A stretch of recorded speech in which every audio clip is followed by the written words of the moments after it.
11월 24일 뉴욕 주뜰의 교회 주일 예배를 시작하겠습니다. 찬송가 35장 1절 부르겠습니다.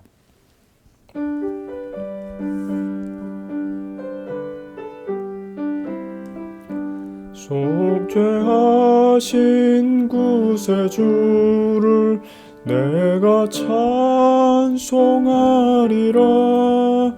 내게 자유 주시려고 주가 고난당했네. 그 신사랑 찬양하리. 나의 죄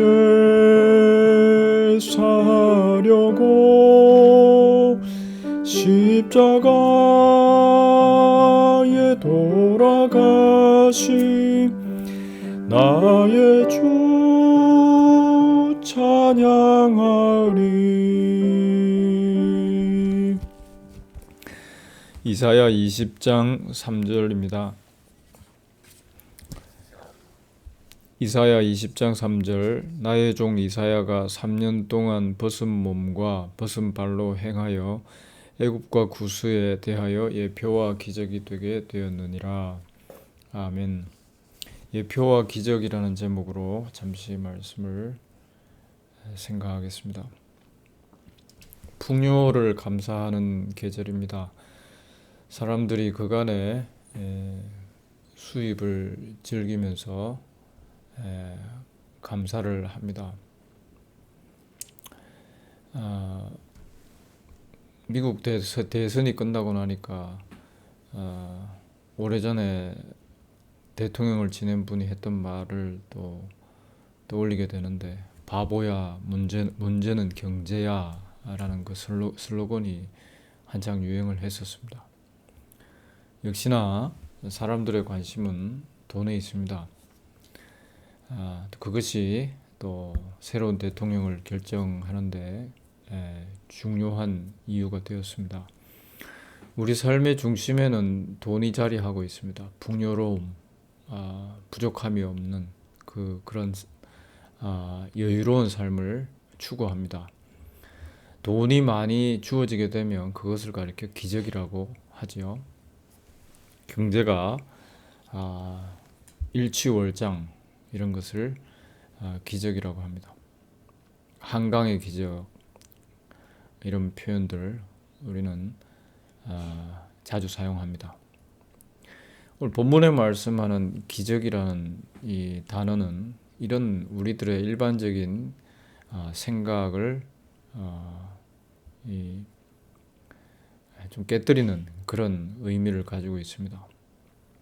오늘 본문의 말씀은 우리 인생의 헐벗음, 우리 인생의 적나라한 모습, 감추고 싶은 모습, 이것을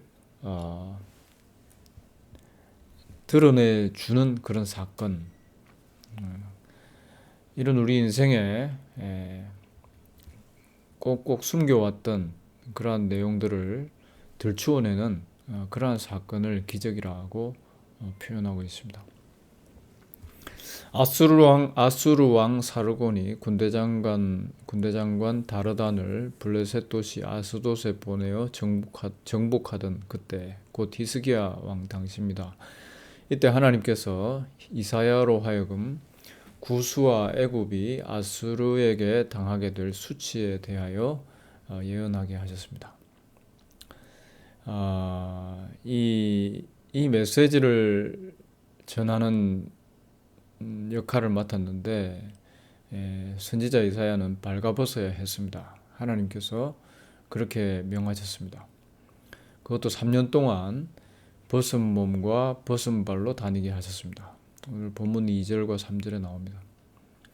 참으로 수치스러운 일이었지만은 선지자는 그대로 행했습니다.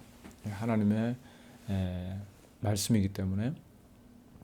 그리고 하나님은 이 사건이 애굽과 구스에 대한 예표와 기적이다, 또는 표적이다, 이렇게 말씀을 하셨습니다.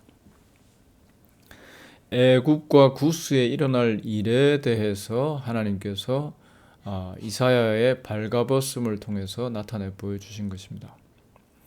사람들이 의지하고 든든히 여기던 구스와 애굽, 그 당시 힘이 있는 그런 민족들이었죠.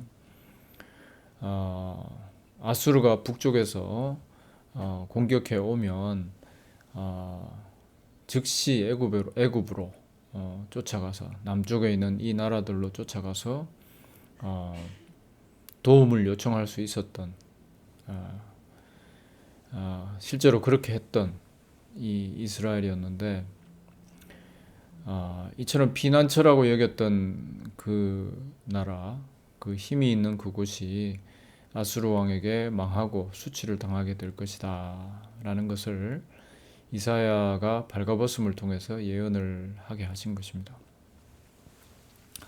4절과 5절의 말씀을 다시 보면, 이와 같이 애굽의 포로와 구스에 사로잡힌 자가 아수르 왕에게 끌려갈 때 젊은 자 늙은 자가 다 벗은 몸 벗은 발로 볼기까지 드러내어 애굽의 수치를 베이리니 그들이 그 바라던 구스와 자랑하던 애굽을 인하여 놀라고 부끄러워할 것이니라. 여기 그들이라는 사람들은 바로 이스라엘을 말합니다. 이스라엘 백성들이 그 바라던, 그 의지하던 구스와 자랑하던 애굽을 인해서 놀라고 부끄러워할 것이다. 애굽이 우리 편이야. 구스가 우리 편이야. 완벽한 이 동맹이야. 이렇게 든든히 여겼었는데 그 동맹이, 그 자랑하던 동맹이 무너져 내리는 것으로 인해서 이스라엘도 부끄러워하게 된다는 그런 말씀입니다.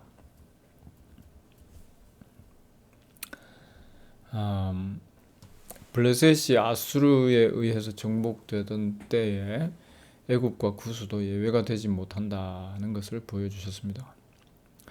이런 힘 있는 나라들을 의지하던 이스라엘의 운명도 동일할 것임을 예고하시는 그런 내용입니다. 이것이 기적이라는 것입니다. 그러니 우리가 생각하는 이 기적, 우리가 생각하는 이 땅에서의 이 원하는 바와는 완전히 다른 말씀이죠. 선지자를 보내셔서 발가벗기시고 너희도 이렇게 될 거야. 의지하던 것들이 다 무너지게 될 거야 라고 말씀하시면서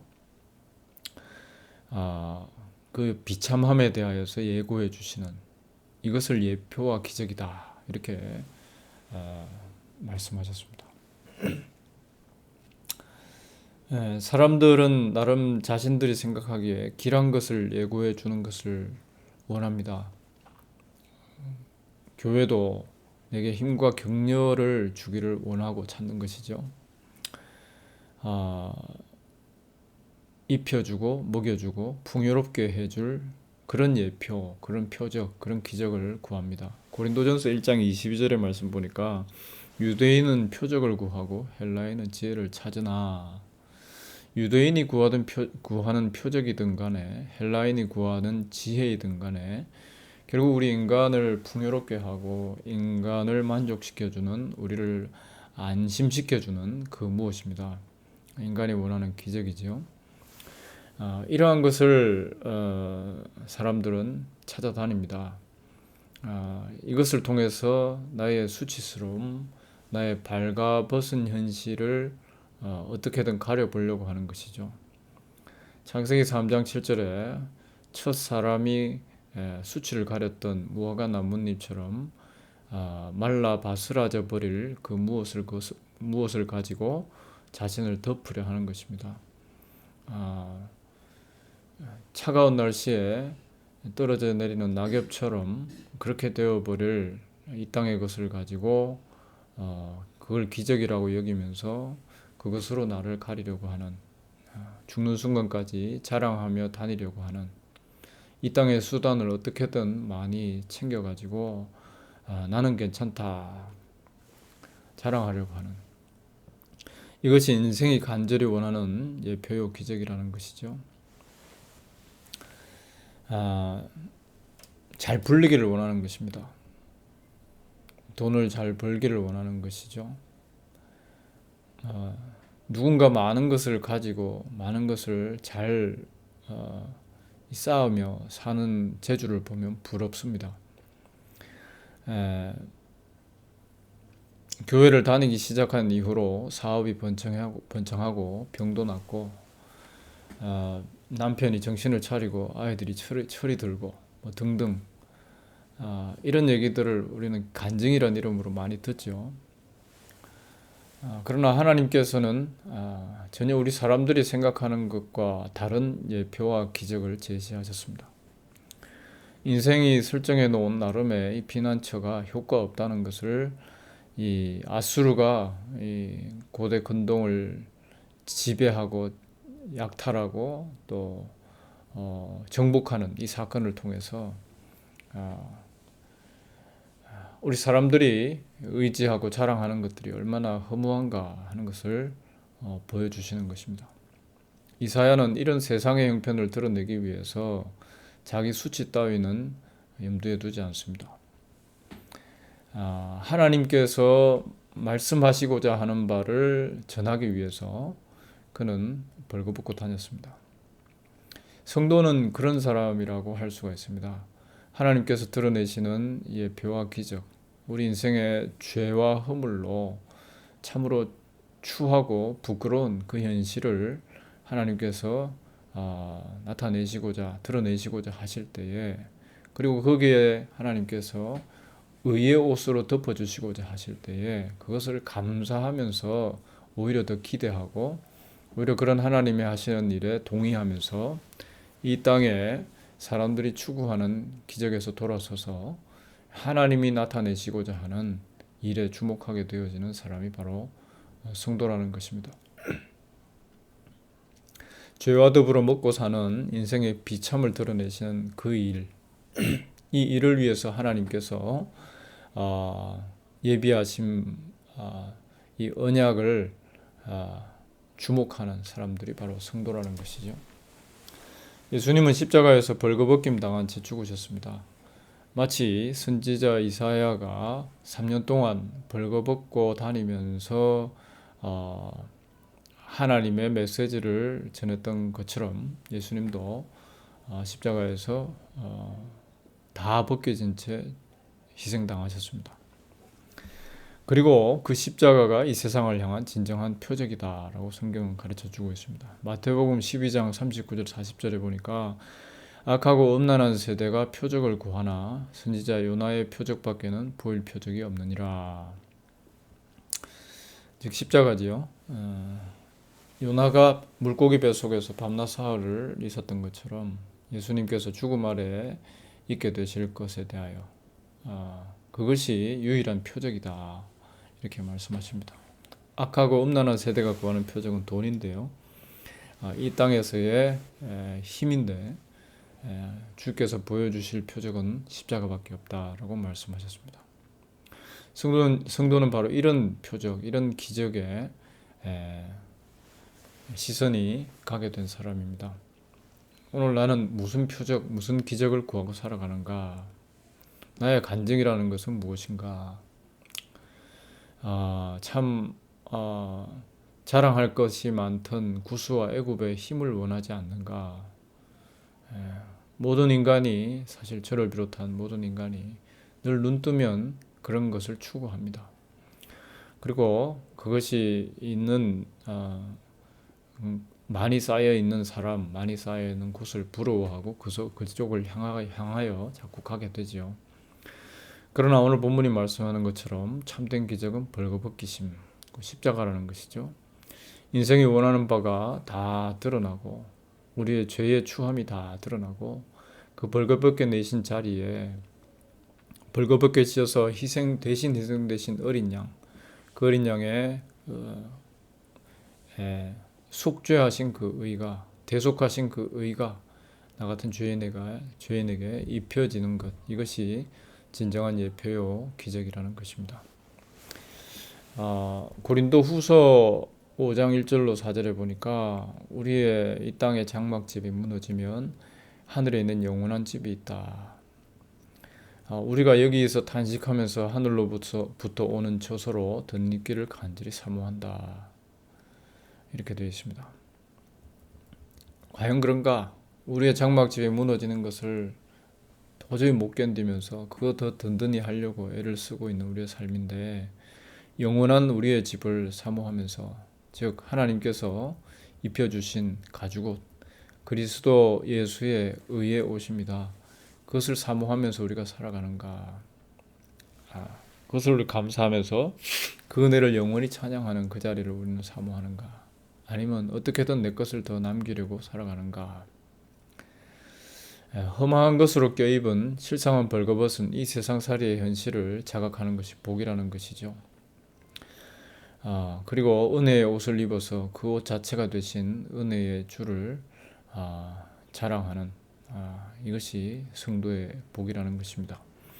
빌립보서 3장 7절로 14절에 그리스도를 위하여 내가 내게 유익하던 것을 다 해로 여긴다. 그리스도 예수를 아는 지식이 가장 고상하다. 하나님께서 우리에게 주신 참 기적을 알게 된 이 사실로 인해서 족한 그 사람들이 바로 성도이고, 이것이 참 하나님께서 빚어내신 피조물의 모습이라는 것입니다. 새로운 피조물의 모습이라는 것입니다. 우리는 모든 사람이 받을 만한 말이 무엇이라고 생각하는가? 즉 모든 사람들이 즐기는 말이 뭐라고 생각하는가? 한번 스스로 평가해 볼 시간인 것 같습니다. 모든 사람이 받을 만한 말이 뭐겠습니까? 바보야, 문제는 경제야. 그렇죠? 어떻게든 내 통장이 좀 거듭해지는, 사람들은 이것을 원합니다. 이것을 추구하죠. 교회도 그렇습니다. 어떻게든 비싼 값에 건물 팔아서 새로운 건물 사고, 그리고 좀 더 이 탄탄하고 많은 사람들을 통해서 뭔가 힘을 모아서 이 세상에 보여줄 만한 뭔가를 이루어내는, 모든 사람이 받을 만한 말이 바로 이런 것들이죠. 그러나 디모데 전서 1장 15절에서 바울은 미쁘다, 모든 사람이 받을 만한 이 말이여, 예수께서 죄인을 구원하시려고 세상에 임하셨다. 내가 죄인 중에 괴순이라. 가장 미쁜 믿을 만한 말, 모든 사람이 정말 받아야 될 말이라는 것은 예수님께서 이 죄인을 발가벗기시고 우리의 죄의 현실을 다 드러내시고, 그리고 그 추함에 마땅히 떨어져야 할 하나님의 진노의 저주를 홀로 다 짊어지시고 예수님이 죽으심으로 우리는 의의 옷을 입게 되었다. 죄인 중에 괴수와 같은 내가 하나님 앞에 의롭다함을 얻었다. 이것보다 미쁜 말이, 믿을 만한 말이, 이것보다 더 모든 사람이 받을 만한 말은 없다. 이렇게 말씀하고 있습니다. 내가 죄인이라는 것이 가장 확실하고 분명한 사실인데, 이런 죄인을 위해서 독생자 예수께서 십자가의 화목제물 되신 것을 가장 큰 복이요 예표와 기적으로 받게 되는 사람이 바로 성도이고, 오늘 시대에 가장 하나님의 크신 복을 누리는 그런 사람이라는 것이죠. 우리는 여전히 이 세상이 추구하는 쪽으로 달려갈 수밖에 없는 완악한 죄악의 본성을 가지고 살아갑니다. 우리가 숨이 멈출 때까지 이 일을 멈추지 않을 것입니다. 그러나 성령께서 우리를 인도하셔서 참으로 우리의 시선을 웬일인지 왜느는지 돌려서 은혜의 십자가를 보게 하시고, 우리 대신 발가벗겨진 하나님의 아들을 보게 하시고, 그 앞에서 우리의 죄를 고백하며 또 그분께서 대신 죽으심으로 가져오신 그 은혜를 힘입어서 하나님 앞에 감사하는, 성도가 누리는 기적이라는 것은 바로 거기에 있는 것입니다. 오늘 우리의 마음, 추수감사절이라는 이 절기에 오히려 교회는 어떻게든 재정이 더 채워지는가, 여기에 관심 가지고, 사람들은 어떻게든 내가 올 한 해 마이너스였나 플러스였나 여기에 관심 가지고 이 계절을, 이 절기를 생각하는데, 그게 아니라 그리스도 예수의 십자가 은총이 나의 추함을 덮어주시는 놀라운 기적이 되었다는 이 사실을 우리가 다시 생각하면서 주님 앞에 참 온 마음으로 감사 찬양 올려드릴 수 있는 귀한 절기가 될 수 있기를 바랍니다. 함께 잠시 기도하겠습니다. 하나님 아버지, 이 땅의 장막집 무너질 것, 애굽과 같고 또 구스와 같은 이 미국과 같은 힘이 다 모여 있지만은 그러나 결국은 허망하게 무너져 내릴 이 땅의 것에 마음을 두고 살아가는 어리석은 존재입니다. 그럼에도 불구하고 하나님께서 불러주시고 긍휼히 여겨주시고 참되신 예표와 기적, 은혜의 십자가를 주목하게 하시고 그리스도 예수의 은총으로 인해서 감사하며 또 주께서 저희들을 위하여 사신 놀라운 대속의 이 사역을 저희들이 기쁜 마음으로 찬양할 수 있는 믿음 주시니 감사합니다. 이 귀한 한 해를 마무리하는 이 시점에 저희들의 마음이 주님의 은혜로 더 충만하게 하셔서 감사로 주님 앞에 더 다가가는 저희들 되게 도우시옵소서. 예수님 이름으로 기도합니다. 아멘. 주 예수 그리스도의 은혜와 하나님의 사랑과 성령의 교통하심이 놀라운 예표와 기적, 은혜의 십자가 앞에 서서 감사, 찬양을 영원토록 올려드리기 원하는 모든 주의 백성들과 함께 있을지어다. 아멘.